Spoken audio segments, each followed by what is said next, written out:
जय Hind dear friends. आज है 22 जुलाई 2026 और 22 जुलाई 2026 को जितने भी करंट अफेयर्स के क्वेश्चन बनेंगे उनको गौर करेंगे। यदि आप चैनल में पहली बार आए हैं तो चैनल को सब्सक्राइब कर लीजिएगा। आज का पहला प्रश्न है, भारत में प्रत्येक वर्ष राष्ट्रीय ध्वज अंगीकरण दिवस कब मनाया जाता है? ए 15 अगस्त, बी 26 जनवरी, सी 22 जुलाई, डी 2 अक्टूबर। इसका सही उत्तर है 22 जुलाई। 22 जुलाई को हमने अपने राष्ट्रीय ध्वज को अंगीकरण किया था। अंगीकरण करने का मतलब होता है अपनाना। अब क्वेश्चन ये बना क्यों? क्योंकि 22 जुलाई को हमने भारत में राष्ट्रीय ध्वज अंगीकरण दिवस मनाएंगे। 22 जुलाई 1947 को संविधान सभा ने वर्तमान तिरंगे को राष्ट्रीय ध्वज के रूप में मान्यता दी, उसे अपनाया। राष्ट्रीय ध्वज समिति प्रस्ताव पंडित जवाहरलाल नेहरू ने संविधान सभा में प्रस्तुत किया था। तिरंगे का मूल रूप पिंगली वेंकैया द्वारा तैयार किया गया, ये नाम याद रखिएगा। 3 रंगों से बना हुआ है, 36 पट्टियां हैं, केसरिया, सफ़ेद, हरा। और केसरिया रंग साहस और बलिदान का प्रतीक है, सफ़ेद रंग शांति और सत्य का प्रतीक है, वहीं हरा रंग समृद्धि और विश्वास का प्रतीक है। बीच में नीले रंग की 24 तीलियां हैं जो अशोक चक्र से ली गई हैं। ये चक्र प्रगति, न्याय और निरंतरता का प्रतीक है। भारतीय राष्ट्रीय ध्वज की लंबाई और चौड़ाई का अनुपात पूछा जाता है तो 3:2। अब इंडिया के राष्ट्रीय दिवस की बात आई है तो जुलाई माह में जो भी राष्ट्रीय दिवस मनाए जाते हैं एक एक वाक्य में देखते हैं। राष्ट्रीय चिकित्सक दिवस भारत में 1 जुलाई को मनाया जाता है। राष्ट्रीय डाक कर्मचारी दिवस भी 1 जुलाई को ही भारत में मनाया जाता है। राष्ट्रीय प्रजनन अधिकार दिवस हम 6 जुलाई को मनाते हैं। राष्ट्रीय ध्वज अंगीकरण दिवस हम 22 जुलाई को मनाते हैं। राष्ट्रीय प्रसारण दिवस हम 23 जुलाई को मनाते हैं और कारगिल विजय दिवस 26 जुलाई को मनाते हैं और राष्ट्रीय प्रकृति संरक्षण दिवस हम 28 जुलाई को मनाते हैं। अगला क्वेश्चन है, हाल ही में भारतीय राष्ट्रीय राजमार्ग प्राधिकरण, जिसे शॉर्टकट में NHAI कहा जाता है, ने राष्ट्रीय राजमार्गों पर डिजिटल सेवाओं के विस्तार के तहत किस नई सुविधा की शुरुआत की है? ए डिजिटल लोकल पास सुविधा और मार्ग मित्र हेल्प सेंटर, बी राष्ट्रीय ई परमिट सेवा, सी स्मार्ट टोल कार्ड योजना, डी भारत रोड सुरक्षा पोर्टल। तो इसका सही आंसर है डिजिटल लोकल पास सुविधा और मार्ग मित्र हेल्प सेंटर। देखिए, मार्ग मित्र हेल्प सेंटर और डिजिटल लोकल पास सुविधा किसने लॉन्च किया है? तो NHAI ने किया है, ठीक है। और राजमार्ग यात्रा के दौरान मोबाइल ऐप पर डिजिटल लोकल पास सुविधा और मार्ग मित्र हेल्प सेंटर इसने लॉन्च किया है। डिजिटल लोकल पास की शुरुआत दिल्ली के मुंडका बकरवाला टोल प्लाजा से की गई है। टोल प्लाजा से 20 किलोमीटर दायरे में रहने वाले पात्र निवासी ऐप के माध्यम से 1 माह का सीमित यात्रा लोकल पास खरीद सकते हैं। यह सुविधा डिजी लॉकर, वाहन और फास्टैग जैसे सहमति आधारित एकीकरण तथा GIS सत्यापन पर आधारित होगी।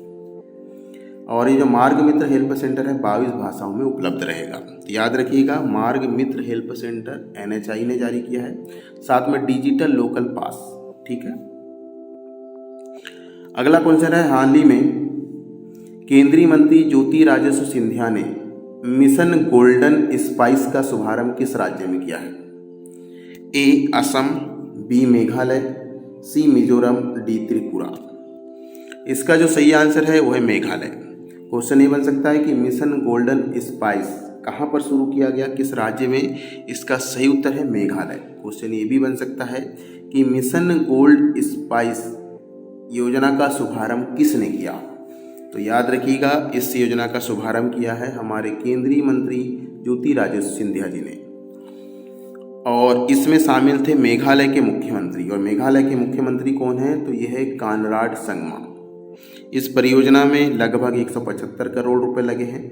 मिशन का उद्देश्य है लकाडोंग हल्दी के उत्पादन, प्रसंस्करण और वैश्विक विपणन को बढ़ावा देना। लकाडोंग हल्दी कहाँ की है भैया? मेघालय की है। इसको प्राकृतिक रूप से अधिक कर्क्यूमिन वाली हल्दी माना जाता है। इस मिशन के तहत हल्दी की खेती का क्षेत्र 7,000 हेक्टेयर तक बढ़ाया जाएगा। पूर्वोत्तर भारत की कुछ योजनाएं देख लेते हैं जो कि हाल ही में पूर्वोत्तर भारत में शुरू की गई है। जैसे असम में शुरू की गई थी मुख्यमंत्री आत्मनिर्भर असम योजना, जिसमें 75,000 युवाओं को स्वरोजगार हेतु 2 लाख रुपए की सहायता दी जाएगी। असम में ही जीवन प्रेरणा योजना शुरू की गई है बेरोजगार युवकों को 2,500 रुपये प्रति माह देने के लिए। अरुणाचल प्रदेश में मिशन शिक्षित अरुणाचल प्रदेश चरण 2, जिसमें सभी सरकारी स्कूलों में बुनियादी सुविधाएं प्रदान करना। अरुण एमएसएमई मिशन शुरू किया है अभी अरुणाचल प्रदेश नहीं। और साथ ही साथ एक बड़ा महत्वपूर्ण क्वेश्चन है कि मुख्यमंत्री प्राणी संपदा योजना, बहुत महत्वपूर्ण क्वेश्चन है, और यह किस राज्य में शुरू की गई है? त्रिपुरा में। क्वेश्चन ये भी है, निर्यात संवर्धन परियोजना री-भोई में पूर्वोत्तर की सबसे बड़ी जैविक मसाला प्रसंस्करण इकाई है। कहाँ पर? री-भोई में। उन्नत कृषि अनुसंधान समीक्षा कार्यक्रम, ये कहाँ पर आयोजित किया गया था? नागालैंड में। तो याद रखिएगा, ये महत्वपूर्ण कार्यक्रम थे जो उत्तर भारत से संबंधित थे। आगे बढ़ते हैं, पहले आप वीडियो को लाइक कर दीजिए, इसकी पीडीएफ भी आपको मिल जाएगी। अगला क्वेश्चन है, डाक मतपत्र प्रणाली को अधिक समावेशी, सुरक्षित और सुलभ बनाने पर अंतर्राष्ट्रीय सम्मेलन का आयोजन कहाँ किया जा रहा है? ए नई दिल्ली, बी मुंबई, सी कोलकाता, डी हैदराबाद। इसका जो सही आंसर है कोलकाता। निर्वाचन आयोग ने डाक मतपत्र प्रणाली पर अंतर्राष्ट्रीय सम्मेलन का आयोजन कोलकाता में किया। सम्मेलन का उद्देश्य था डाक मतपत्र प्रणाली को अधिक समावेशी, सुरक्षित और सुलभ बनाना। ठीक। अगला महत्वपूर्ण क्वेश्चन, ये तो बहुत ही ज्यादा इंपॉर्टेंट है हमारे लिए और स्वास्थ्य के लिए भी। भारत की पहली डेंगू वैक्सीन क्यूडेंगा के विपणन की मंजूरी किस संगठन ने दी है? भारतीय आयुर्विज्ञान अनुसंधान परिषद, बी केंद्रीय औषधि मानक नियंत्रण संगठन, सी राष्ट्रीय स्वास्थ्य प्राधिकरण, डी जैव प्रौद्योगिकी विभाग। तो इसका जो सही आंसर है बी, केंद्रीय औषधि मानक नियंत्रण संगठन CDSCO ने इसे स्वीकृति दी है। क्वेश्चन ये भी बन सकता है कि क्यूडेंगा किस बीमारी के लिए बनाई गई वैक्सीन है? तो याद रखिएगा, ये डेंगू के लिए बनाई गई वैक्सीन है। ठीक है, मार्केट की मंजूरी मिल चुकी है, इसको आप बेच सकते हैं लोग। यह वैक्सीन 4 से 60 वर्ग की आयु के लोगों में डेंगू की रोकथाम के लिए स्वीकृत है। 42 देशों में इसे नियमानुक रूप से स्वीकृत किया गया है। यूरोपीय संघ, Britain, Switzerland, Indonesia, Malaysia, Thailand में भी यह वैक्सीन स्वीकृत है। ये इस वैक्सीन का नाम याद रखिए, क्यूडेंगा, जो डेंगू से संबंधित है। यह मुख्य रूप से 4 से 60 वर्ष के बच्चे उम्र के लोगों को लगाई जाएगी। अगला क्वेश्चन, 14वें दक्षिण एशियाई खेल 2037 की मेजबानी कौन सा देश करेगा? ये तो और इम्पोर्टेंट क्वेश्चन है। ए भारत, बी श्रीलंका, सी पाकिस्तान और डी बांग्लादेश। तो 14वें दक्षिण एशियाई खेल 2027 की जो मेजबानी करेगा वह आंसर है पाकिस्तान। देखो, अभी इस साल जो दक्षिण एशियाई खेलों का आयोजन होगा वो 14वें नंबर का होगा, और कब से कब तक आयोजन होगा ये क्वेश्चन पूछा जा सकता है। तो ये 23 मार्च से 31 मार्च 2027 को होगा, और इस बार दक्षिण एशियाई खेलों की मेजबानी कर रहा है पाकिस्तान के भी लाहौर, इस्लामाबाद और फैसलाबाद में आयोजित होगा। 8 दक्षिण एशियाई देश इसमें भाग लेंगे और 27 खेल प्रतियोगिताएं होंगी। ठीक है, पाकिस्तान तीसरी बार दक्षिण एशियाई खेलों की मेजबानी कर रहा है। इससे पहले वह उसने 1989 में और 2004 में भी दक्षिण एशियाई खेलों की मेजबानी कर चुका है।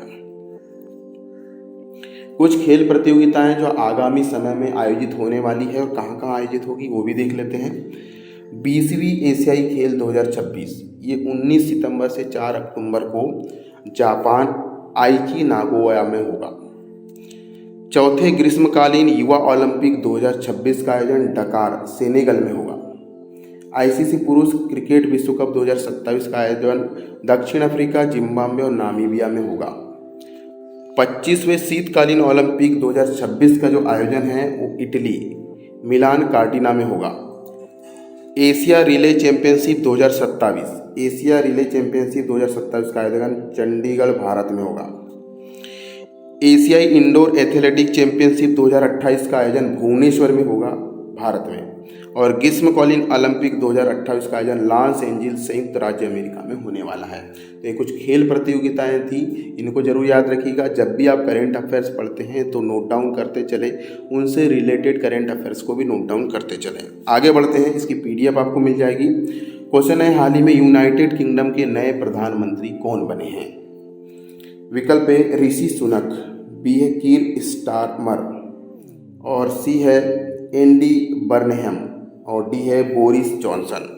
तो यूनाइटेड के किंगडम के नए प्रधानमंत्री जो बने हैं वो है एंडी बर्नहम, ठीक है। और एंडी बर्नहम ने 17 जुलाई 2026 को निर्विरोध लेबर पार्टी के नेता चुने गए, लेबर पार्टी से संबंधित है। चार्ल्स तृतीय ने बकिंघम पैलेस में उन्हें सरकार बनाने के लिए औपचारिक आमंत्रण किया है।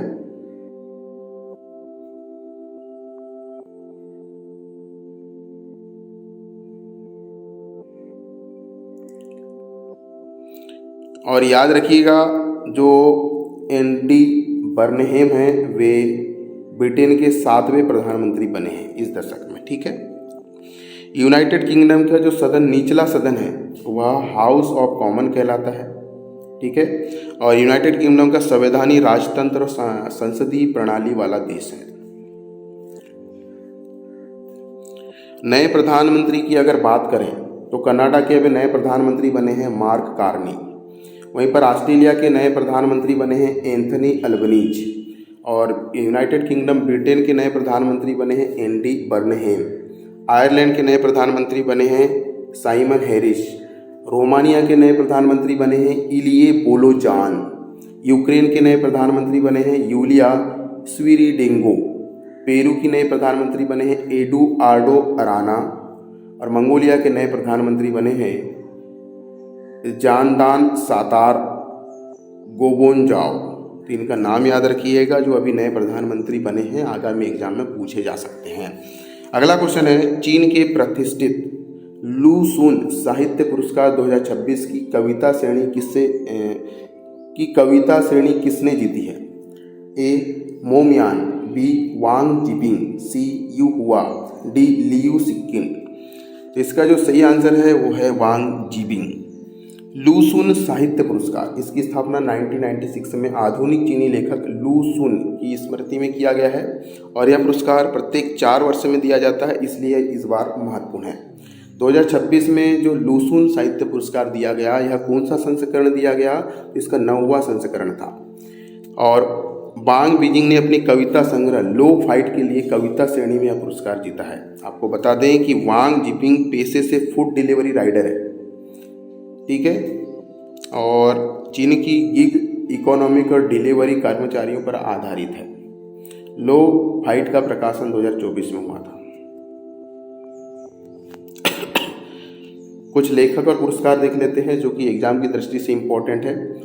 जैसे हाल ही में प्रसिद्ध तमिल कवि और गीतकार आर वैरामुथु को मार्च में 60वें ज्ञानपीठ पुरस्कार से सम्मानित किया गया था।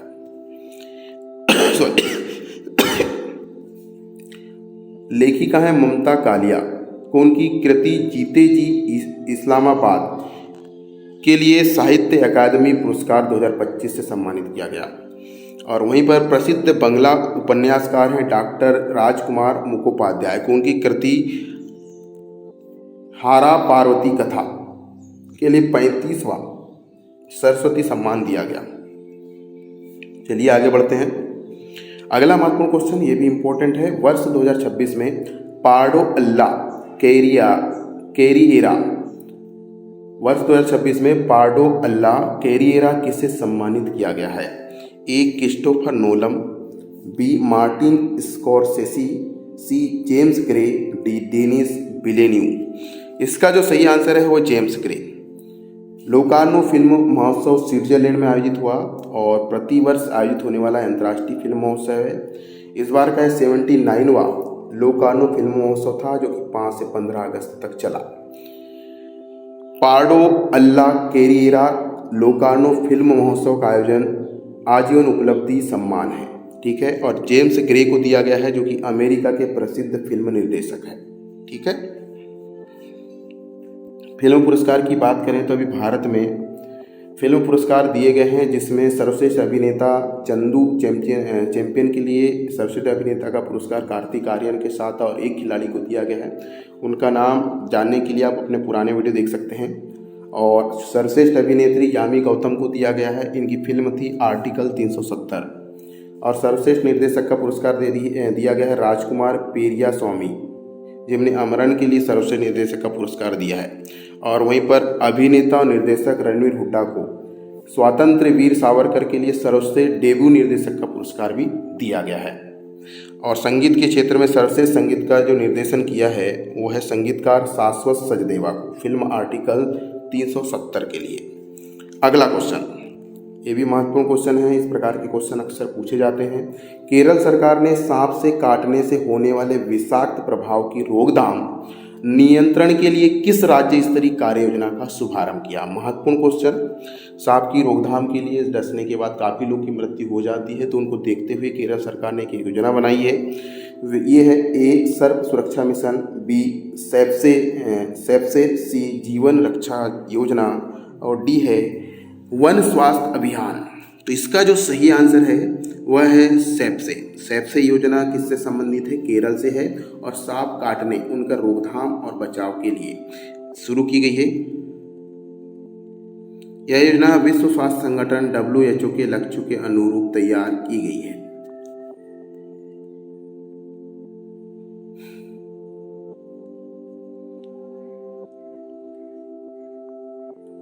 बात अगर केरल की करें तो केरल के मुख्यमंत्री VD सतीशन, केरल के राज्यपाल है राजेंद्र विश्वनाथ आर्लेकर, केरल की जो मुख्य भाषा है मलयालम है, राजधानी यहाँ की तिरुवनंतपुरम है, और पड़ोसी राज्य की बात करें तो आप देख सकते हैं इधर कर्नाटक और इधर तमिलनाडु है। अगला क्वेश्चन है, हाल ही में यूनाइटेड किंगडम ब्रिटेन ने देश का पहला कृत्रिम बुद्धिमत्ता मंत्री किसे बनाया? AI मिनिस्टर, ए ऋषि सुनक, बी कनिष्क नारायण, सी कीर स्टामर, डी जोनाथन रेनॉल्ड्स।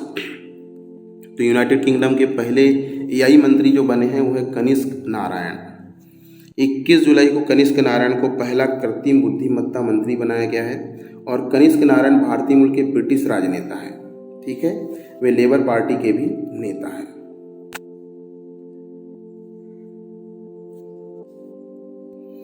बात कर लें अब हम ब्रिटेन की, तो ब्रिटेन के प्रधानमंत्री एंडी बर्नहम, और मुद्रा यहाँ की पाउंड स्टर्लिन, और ब्रिटेन की राजधानी है लंदन, मुख्य भाषा यहाँ की अंग्रेजी है।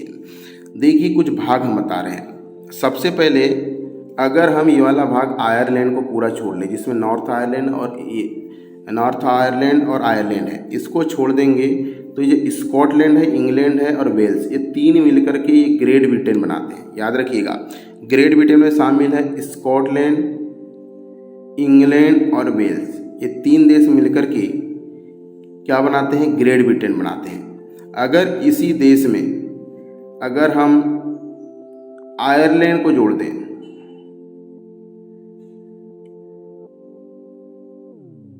ये आयरलैंड को जोड़ दें, इसको छोड़ दें, नॉर्थ आयरलैंड को इसको छोड़ दें, तो ये कहलाता है हमारा यूनाइटेड किंगडम। याद रखिएगा, यूनाइटेड किंगडम में कितने देश शामिल हैं आपको बताता हूँ। ये यूनाइटेड किंगडम में स्कॉटलैंड, इंग्लैंड, वेल्स और आयरलैंड शामिल हैं, ठीक है। और वहीं पर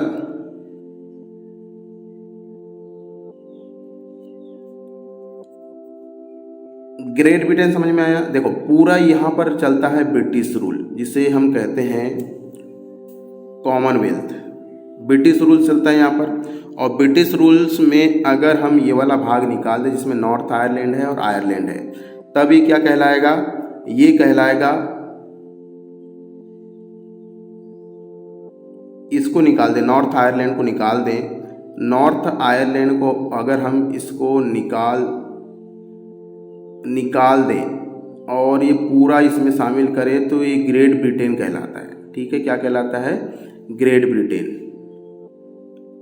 आयरलैंड को निकाल दें तो ये ग्रेट ब्रिटेन कहलाता है, ठीक है। चलिए अगला क्वेश्चन है, 5वीं ब्रिक्स भू स्थानीय कार्य समूह की बैठक का आयोजन कहाँ किया गया है?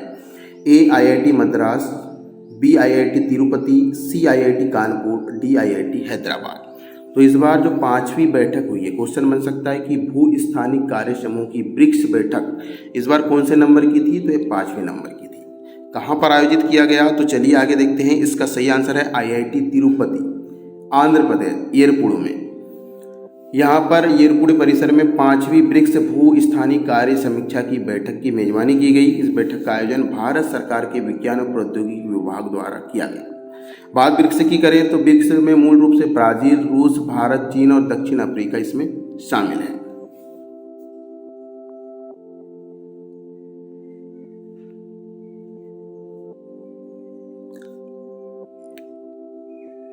चलिए बात ब्रिक्स देशों की आई है, तो हाल ही में ब्रिक्स समूह की बैठक कहाँ कहाँ संपन्न हुई है देख लेते हैं। जैसे नई दिल्ली में अभी हाल ही में ब्रिक्स की 2026 के लोगो, थीम और वेबसाइट का अनावरण किया गया था नई दिल्ली में।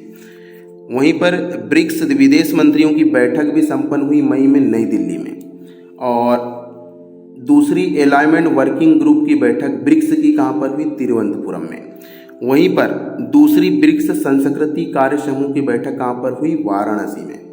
और वहीं पर 11वीं ब्रिक्स ऊर्जा मंत्रियों की जो बैठक का आयोजन हुआ वो गुरुग्राम में।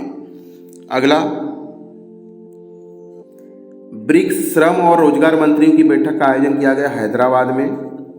और दिल्ली में आपदा जोखिम नवीनीकरण समूह की तकनीकी और सहमित्रता बैठक शुरू की गई। वहीं पर 16वीं ब्रिक्स स्वास्थ्य मंत्रियों की बैठक का आयोजन चंडीगढ़ में किया गया था। ये महत्वपूर्ण पॉइंट है और इसको याद रखिएगा।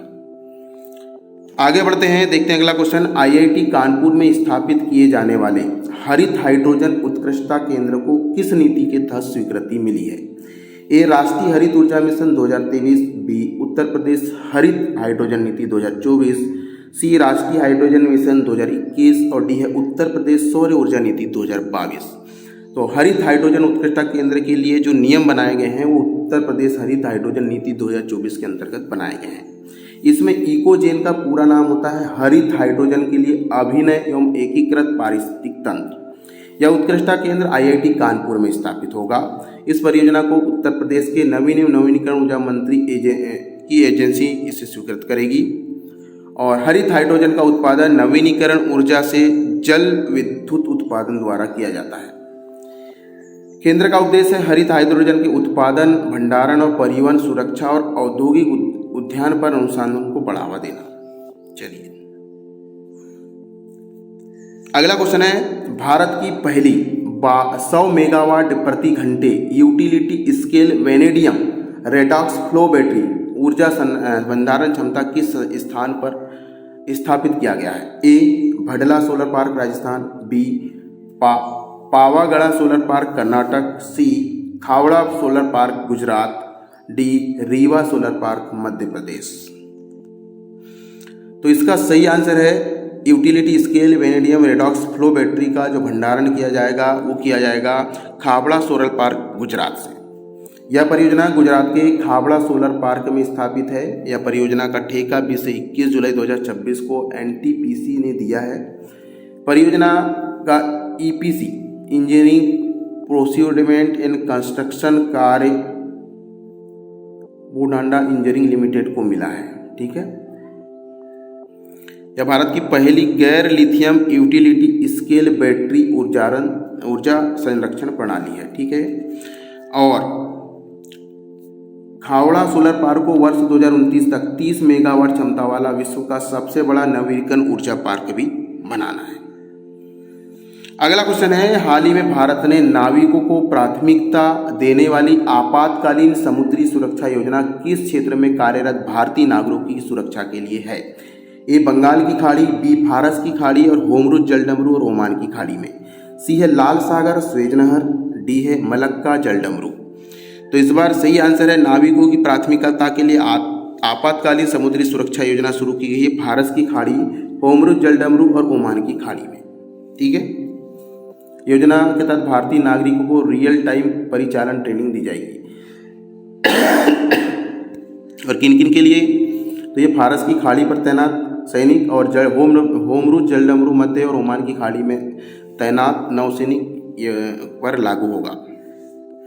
अगला क्वेश्चन है, हाल ही में श्रम एवं रोजगार मंत्री मनसुख मांडविया ने किस शहर में 211 करोड़ की लागत से बने अत्याधुनिक ESIC OPD ब्लॉक का उद्घाटन किया? A Bengaluru, B Hyderabad, C Chennai, D Pune. इसका सही आंसर है हैदराबाद। श्रम एवं रोजगार मंत्री है मनसुख मांडविया ने हैदराबाद के सल्तन नगर ESIC अस्पताल में नए OPD ब्लॉक का उद्घाटन किया है।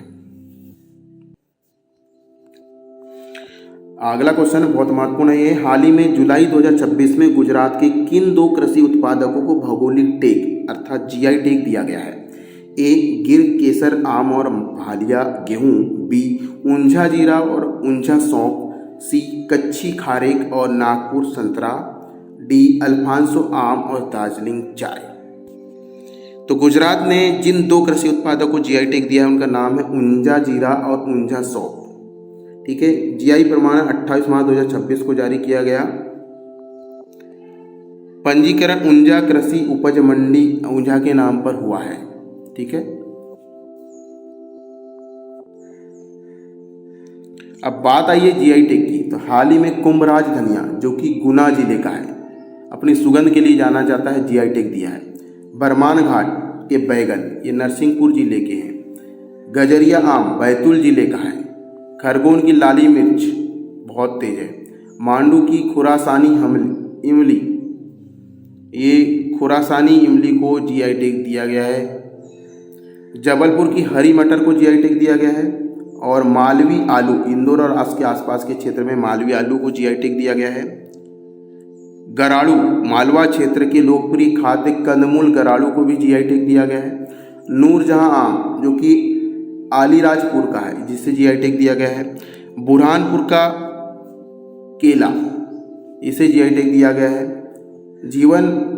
जीरावन मसाला इसे भी GI टैग दिया गया है। बालम ककड़ी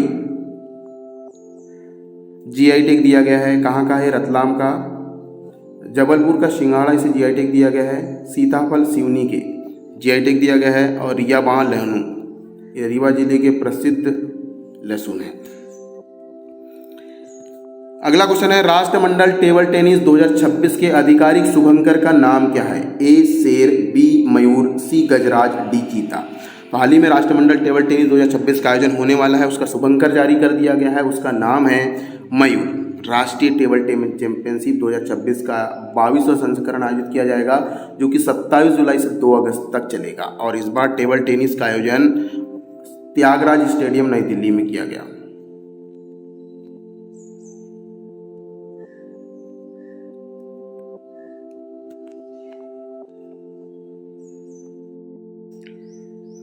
तो याद रखिएगा टेबल टेनिस चैंपियनशिप 2026 का जो शुभंकर है वो मयूर है, जो कि भारत के राष्ट्रीय पक्षी से प्रेरित होकर बनाया गया है। इस कार्यक्रम में 35 देशों ने भाग लेने की संभावना है और इस कार्यक्रम के तहत दिल्ली की मुख्यमंत्री रेखा गुप्ता भी यहाँ पर उपस्थित रही। चलिए, दिल्ली के खेल मंत्री कौन है? ये है आशीष सूद। अब कल के करेंट अफेयर्स का रिवीजन कर लेते हैं। चलिए, कल का करेंट अफेयर्स पहला क्वेश्चन है विश्व का सबसे बड़ा दही उत्पादन प्लांट किस राज्य में स्थापित किया जा रहा है? सही उत्तर है पश्चिम बंगाल। अगला क्वेश्चन था 2026 फीफा पुरुष विश्व कप का खिताब किस देश ने जीता? सही उत्तर है स्पेन। अगला क्वेश्चन है असम में बाढ़ बचाव और राहत कार्य के लिए भारतीय सेना ने कौन सा अभियान शुरू किया है? सही उत्तर है ऑपरेशन जल राहत।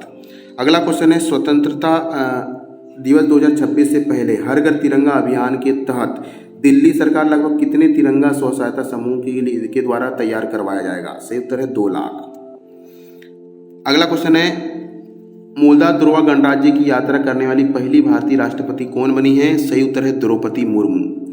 अगला क्वेश्चन है 35वें अंतर्राष्ट्रीय जीव विज्ञान ओलंपियाड में भारत ने कुल कितने पदक जीते? सही उत्तर है 1 स्वर्ण और 3 रजत। अगला क्वेश्चन है भारत सरकार ने परिवहन क्षेत्र में हरित हाइड्रोजन को बढ़ावा देने के लिए कितनी पायलट परियोजनाओं को मंजूरी दी है? सही उत्तर है 12। अगला क्वेश्चन है 58वें अंतर्राष्ट्रीय रसायन विज्ञान ओलंपियाड में भारतीय टीम ने कितने स्वर्ण पदक जीते हैं? सही उत्तर है 4। अगला क्वेश्चन है हाल ही में अंतर्राष्ट्रीय क्रिकेट परिषद के 111वें सदस्य के रूप में किस देश को शामिल किया गया है? सही उत्तर है मॉरिशस। अगला क्वेश्चन है भारतीय वन्यजीव पारिस्थितिक सम्मेलन का दूसरा संस्करण कहाँ आयोजित किया जाएगा? सही उत्तर है सोनीपत। अगला क्वेश्चन है, हाल ही में रामायण मास की शुरुआत किस राज्य में की गई है? सही उत्तर है केरल। अगला है, मंगल पांडे की जयंती कब मनाई जाती है? सही उत्तर है 29 जुलाई।